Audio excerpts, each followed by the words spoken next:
बिस्मिल्लाहिर्रहमानिर्रहीम। अस्सलाम वालेकुम वरहमतुल्लाह। सब दोस्तों को सऊदी ब्रेकिंग न्यूज़ की तरफ से खुश आमदीद।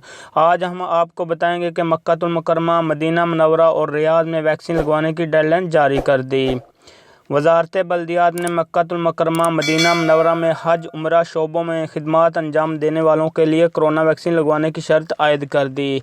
वजारत की जानिब से जारी एलानिया में कहा गया है कि यकम रमज़ानुल मुबारक से कबल दोनों मुक़द्दस शहरों में हज उम्रा शोबों से मुंसलिक कारकुन लाजमी तौर पर वैक्सीन लगवाएँ।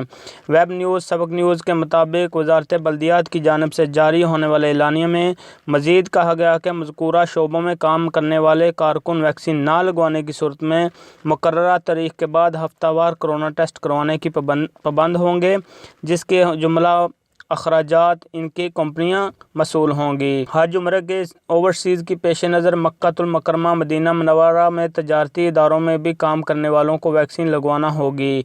बसूरत दीगर इन्हें इदारे के खर्चा पर हफ्तावार PCR नेगेटिव की रिपोर्ट तफ्तीशी इदारों को पेश करना होगी।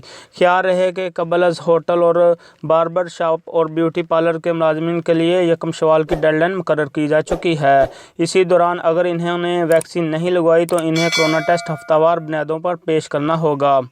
कबल ट्रांसपोर्ट से मुंसलिक तमाम ड्राइवर्स और कंडक्टर्स को भी इसकी वैक्सीन लगवाने की डेडलाइन जारी की जा चुकी है। रियाद रीजन में बल्दिया का कहना है कि मज़कूरा तीनों शोबों में रेस्टोरेंट्स और ग़िज़ाई अशिया से मुतल्लक़ दुकानों की तादाद 29,210 है, जबकि मर्दाना बार्बर शॉप 9,548 और फ़ीमेल ब्यूटी पार्लर्स 1,571 हैं।